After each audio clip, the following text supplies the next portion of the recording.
Regardez votre reportage tranquillement avec Super U, commerçant autrement, à Maran.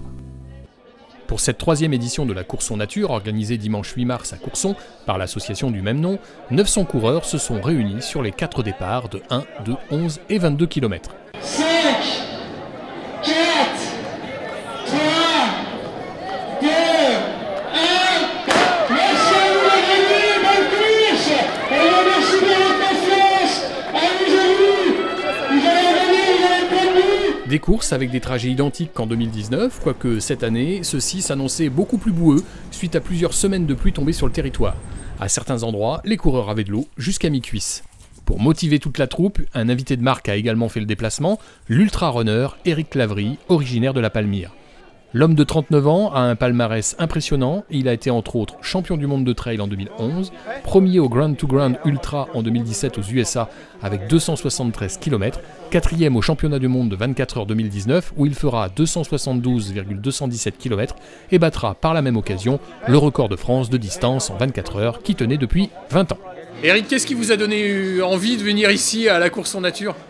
Eh ben, je suis un peu originaire de Charente-Maritime puisque voilà, venant de la Palmyre, j'ai été licencié à l'ONIS Athlétisme aussi à La Rochelle, voilà, je connais bien la région. Donc c'était un plaisir pour moi de revenir un petit peu aux sources, quoi, là d'où je viens.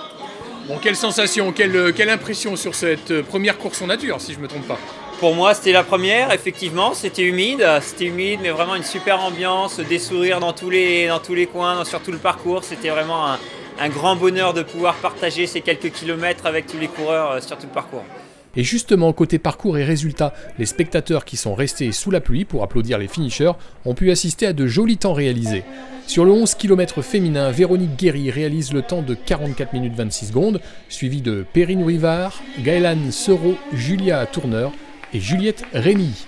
Côté masculin, c'est encore le fameux Romain Chergui qui s'est fait remarquer avec un temps de 37 minutes 35 secondes, suivi d'Andrew Rouet, Aurélien Pouvreau, Julien Bellucci et Bastien Després. Sur le 22, le premier masculin à franchir la ligne d'arrivée s'appelle Alan Raffin en 1 h 29 minutes et 24 secondes. Un beau tracé dans la forêt, très agréable. On oublie les aléas climatiques, ça fait partie du monde du sport, du trail. C'était génial, franchement super parcours, très boueux, mais ça fait travailler les appuis et tout. Voilà, je me prépare pour l'éco-trail de Paris la semaine prochaine.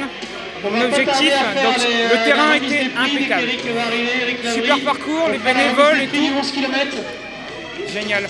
Il est suivi par Julien Cotin, Gwenaël Naour, Tony Papin et Régis Prévost.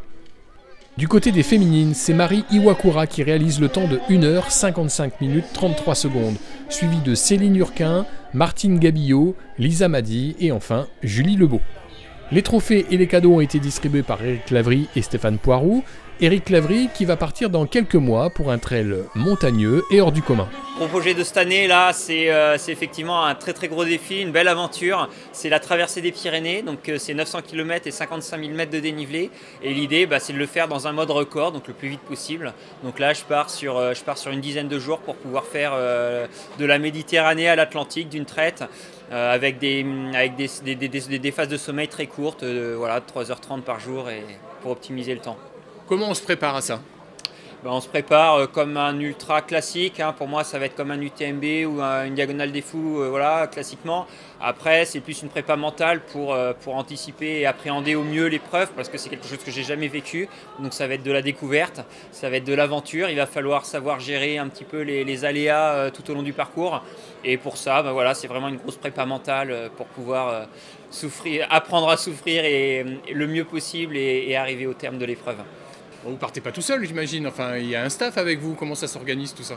Oui, je vais être encadré de tout un staff autour de moi. Il va y avoir une kiné, il va y avoir un réalisateur, il va y avoir tout un staff technique pour s'occuper de moi, me ravitailler, m'alimenter. Et puis, je fais appel également à ceux qui veulent me rejoindre sur le parcours pour m'accompagner à courir et passer des bons moments et souffrir un petit peu ensemble sur les sentiers pyrénéens. On va pouvoir vous suivre à travers les réseaux sociaux, comment ça va fonctionner? Oui, effectivement, alors via mon site internet, du coup il va y avoir une plateforme et la possibilité de me suivre en instantané, donc en géolocalisation en instantané, donc ma position en temps réel. Il va y avoir aussi sur les réseaux sociaux des informations assez régulières, des vidéos aussi quotidiennes qui seront postées, des lives de temps en temps. Et puis voilà, pour essayer de faire vivre au plus près ceux qui me suivent cette épreuve avec moi et sur les sentiers.